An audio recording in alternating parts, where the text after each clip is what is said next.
Konnichiwa! Are you traveling to Japan? Well, I just got back from a magical trip to Japan with my mom. We went there and caught peak cherry blossom perfection. And in this video, I'm going to share with you everything you need to know to plan your own trip to Japan. And if you like what you see, be sure to subscribe. My name is Mahna Ghafori. Arigato, and let's go.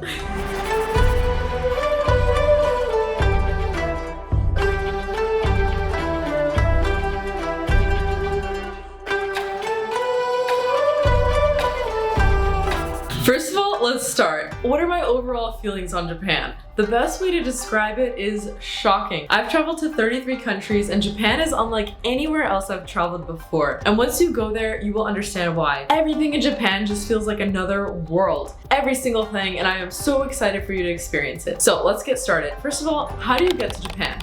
So we got to Japan by taking a direct flight. We flew from Newark Airport all the way to Tokyo's Narita Airport. This was a 14-hour flight. It was super cool because it went like up and over Alaska, and we flew with United Airlines. Super streamlined, super easy, great experience. So that's how you get there. How do you get around Japan once you're actually there? So this for me was probably the most intimidating part to plan, but please do not worry because it turns out it's the easiest. Google Maps will be your lifesaver in Japan. I recommend downloading the offline maps of Google Maps, and also once you get to the airport or beforehand, get an international data plan. Be sure to check out my YouTube video on my top 10 tips for world travel for more extensive details on all of this. I also recommend downloading Google Translate. This was also so helpful so many times in Japan. A lot of restaurants and menus will still have menus that are only in Japanese. You can use the Google Translate feature where you take a photo of the menu and it translates the words into your native language so that you can understand it. You'll be able to speak into the app and communicate with the waiter or waitress, but what I found was that most of the people in Japan did not speak English. Okay, so the main way that you're gonna get around within Tokyo and then from Tokyo to Kyoto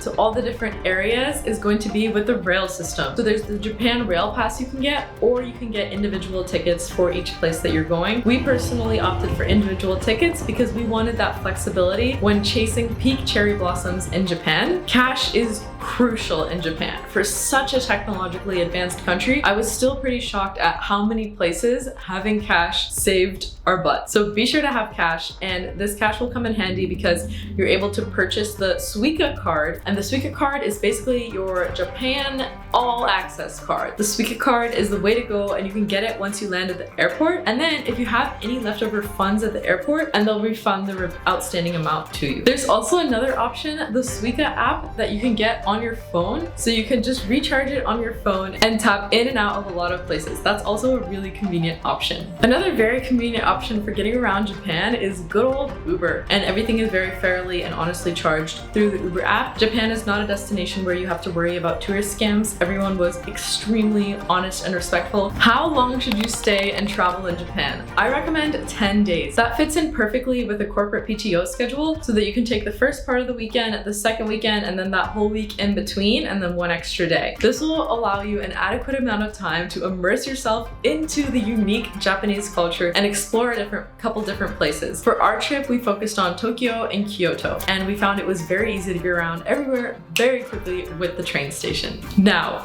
when should you go for peak cherry blossoms? This is something that's going to change year to year. We got extremely lucky because we planned our trip for my mom's spring break, which was the first week of April 2023, and it just so happened that peak cherry blossoms were that week. We were absolutely blessed by the flower gods. But that is typically the same time that cherry blossoms are each year. And so last week of March, first week of April, you will have a very high probability of seeing cherry blossoms. And it's also something that throughout Japan, the climate differs. So if you go and you're a little bit early or a little bit late, you could try traveling a little bit north or south in Japan to see the cherry blossoms. As someone who was born and raised in Washington, D.C., where we were gifted Japan's cherry blossoms, and I grew up seeing cherry blossoms in D.C. every year, it was really special to be able to go from seeing the cherry blossoms in D.C. to seeing the cherry blossoms in Japan, the birthplace of them. It was truly magical, and I would still strongly recommend it, although every single season in Japan is beautiful. I've also seen incredible photos of the fall foliage in Japan. What what should you pack? So for my trip in April, I was actually quite shocked to observe that most people in the city were wearing black. That was the primary color that I saw everywhere. I was shocked to observe this because all of the city and the colors and the music, like being in Japan just feels like walking in a video game. You have this like fun video game music going, and then you have Hello Kitty decorations. But it was really interesting to me to observe that almost everyone was wearing black and like muted neutral colors. So something like this, which I did pack for the trip, definitely popped, but of course wear what you're comfortable in. I did notice that the Japanese people dress more like sort of modestly and covered, and also what I would recommend for your trip is packing layers. So our trip was in spring in April, and I was very grateful that I still had my like warmer winter jacket with me because it does get cold in the mornings and evenings. Something else that I would recommend is comfortable walking shoes. You will be walking around a lot, and you will be very grateful that you treated your feet well and you brought comfortable walking shoes. Also, something that I wish I did was pack light, as light as possible. As I mentioned earlier, when you're going from public transport, from train to here to there, they are very handicap friendly. For example, you more often than not won't have to lug your suitcase upstairs in the metros like you have to do in Europe because they just don't have elevators. Almost everywhere I looked, except for a couple places, I found elevators in the metro systems, but you will still be very grateful that you packed as light as possible. So I would strongly recommend that. And now, where are the best places to go for your trip to Japan? So once you arrive in Tokyo, I would recommend 1 to 2 days of exploring Tokyo at the beginning of your trip. This helps to fight off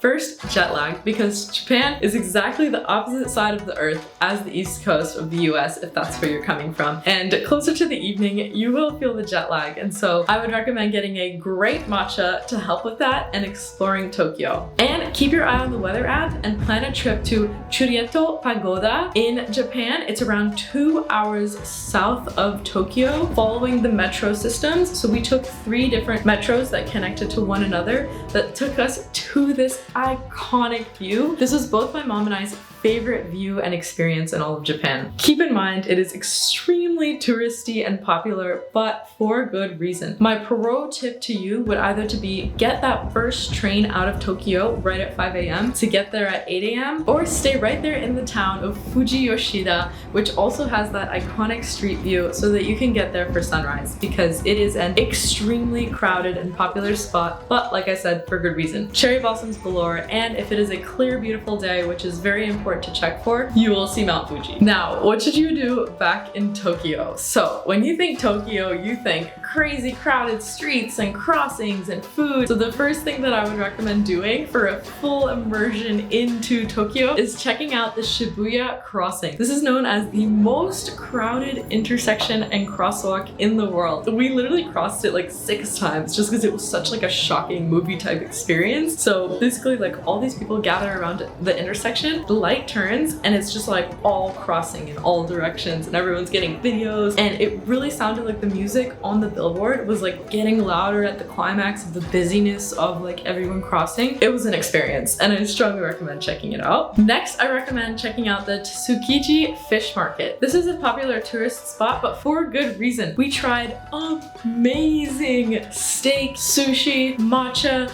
ice cream, like super beautiful, delicate handcraft teapots, everything you can find at this market. And it was honestly one of our favorite parts of visiting Japan as well, for a food cultural experience. And that is definitely one of the highlights of visiting Japan. For us, it was the cherry blossoms and the food. Definitely go to this market and eat all the food. In the same day, I would recommend checking out the Team Lab experience. It is close by the fish market, and this experience was surreal. It was created to represent the infinite interconnected universe and how we are all connected by everything through nature with one another in the universe of infinite possibilities. We went into these beautiful light streaming fixtures and saw thousands of orchids dancing up and down to music, and stepped into like knee-deep water of virtual projections of fish. It was so cool, and although another touristy experience, worth it. It was amazing. For that one, be sure to book your tickets in advance. My friends Claire and Peter gave me a hot tip to book that on Rakuten, and we were thankfully able to get tickets for the time that we wanted to go. It will be crowded at almost all times of day, but worth it. Next, check out the Meguro Tokyo River Cherry Blossom Promenade. This was a beautiful river that had cherry blossom trees all along the side of it, and it was just absolutely stunning. Cherry blossoms really everywhere you can look and explore all around Tokyo. I would recommend just strolling the streets and also just like searching on Google Maps for different restaurants, and that's how you can find amazing food options in Japan. Another hot tip on Japan: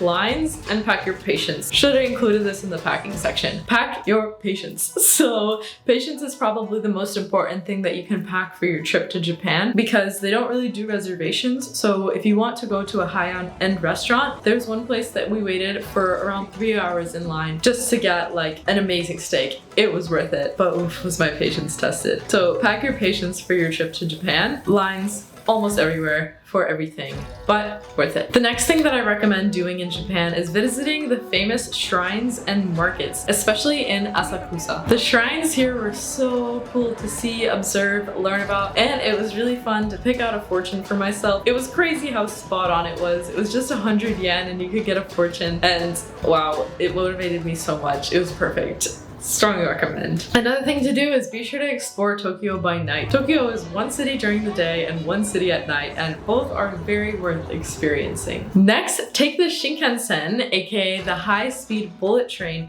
from Tokyo to Kyoto. Oh my god. Oh my god. That's so fast. And explore Kyoto. We loved Kyoto because it was a little bit more traditional, more nature immersed, more like well-being and low-key than Tokyo's hustling and bustling and massive city was. Nearby Tokyo, I recommend checking out the Nara Deer Park. At first, when my friend was like, oh, you have to check out the Nara Deer Park, I was like, why would I travel all the way to Japan to see deer? I come from the East Coast of the United States and people hit deer with their cars like every other day and it's fine, no one really cares. Why would I go see deer? But then he told me that the deer bow, and wow, do they bow. They are so cute. So you basically can buy these crackers there and give them to the deer and they bow, and watch out because they get a little feisty and they'll nibble on you if you don't give them the cracker fast enough. It's a very fun experience. We all loved it. So next in Kyoto, check out the Fushimi Inari Shrine. This shrine is probably what you'll see on Instagram when you see Japan travel content. It is thousands of red-orange gates lined up and they are beautiful to look at. So we are currently at one of the most popular spots in all of Japan and we have it completely to ourselves. Our hotel is just 10 minutes away. There are two options to get here, either the bus or taking an Uber. The first bus was 5:45 a.m. and so we took the Uber to get here right at sunrise, which is 5:30, before anyone else.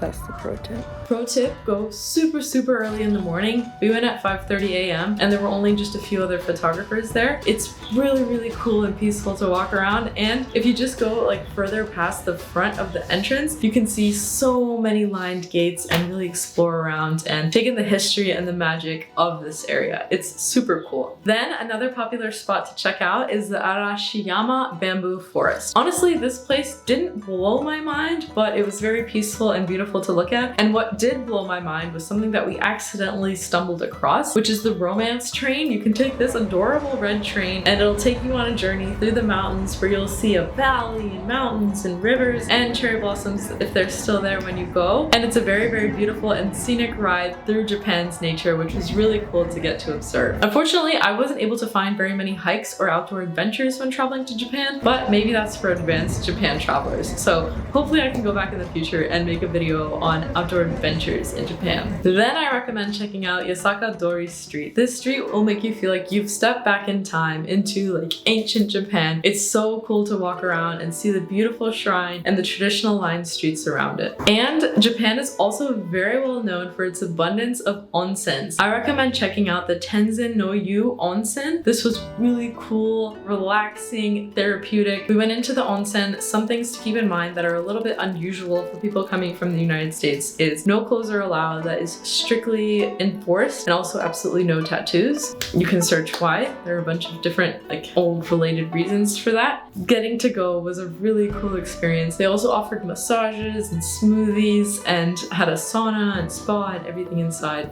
Strongly recommend that experience. Also, Steak Otsuka was one of the best steakhouses I have ever been to. Pro tip, go there around 8 a.m. in the morning, put your name on the list, go see the Arayashiyama bamboo forest, and then go back to the steakhouse around 11 a.m. when they open their first reservations of the day. Premium steak, but the best steak of my life. It beat Argentina for me. Best steak. Strong recommend. In addition to that, something that I would recommend you do in Kyoto is take part in a traditional Japanese tea ceremony. You can either sign up on these on experience booking sites, or you can search on Google Maps for traditional tea houses. That's what we did. We walked around, found a very cute tea house, and fun fact, I tried thick matcha, which was like, it came in a pot this big and it was this much matcha. It was very thick matcha. When I was in Tokyo, I had matcha from this place called the Matcha Tokyo. It was matcha with coconut ice cream. The best matcha of my entire life. I'm a major matcha fan, and this was truly amazing. I absolutely loved it, and I so strongly recommend it. As far as places to go to try foods like sushi, you can basically find those everywhere. Sushi and ramen, just do some quick Google searches and you'll find an abundance of options, and almost every single place you go is going to be 5-star food. Something that I learned about the Japanese people is that they are extremely hardworking and put a lot of value into their work no matter what they do. And so you will find amazing food options across the board. Like I said at the beginning of this video, traveling to Japan was culture shock, but in the best way. I learned so much, and I'm so grateful that I had this amazing travel experience to Japan with my mom. Where should you stay when you travel to Japan? So for finding places to stay, I looked on booking.com and also redeemed my Chase Sapphire hotel points. Traveling to Japan is definitely one of the most expensive travel destinations, and so I was grateful to have the hotel points to be able to redeem there. But honestly, what I like to do is look on booking.com, read for a few good reviews, and book that. The last hotel that we stayed at was called Hotel Wing Asakusa, and it was amazing because it had this incredible view over the Tokyo Sky Tower and the river, and you could see the entire city. I loved standing up there for sunrise and sunset, but what was crazy was the room was literally, and this is typical, another thing that you'll find when you travel to Japan, is a lot of the rooms are teeny tiny because Tokyo is such a crazy packed city. So it basically, like the room, you walk in, there's like a tiny space, like you walk in and then it's the bed and then the tiniest bathroom where it's like just your body can stand, and that's it. Like your bags go under the bed. So that's something to expect in Japan. It's pretty normal even for regular hotels. But yeah, that is my guide to traveling to Japan. Hopefully this was helpful to you as you plan your trip to Japan. My name is Mahna Ghafori, and if you found this helpful, be sure to subscribe for more travel and motivational content from my travels and adventures around the world. And be sure to reach out to me on Instagram, Mahna Ghafori. And here is to living your most extraordinary life. Cheers!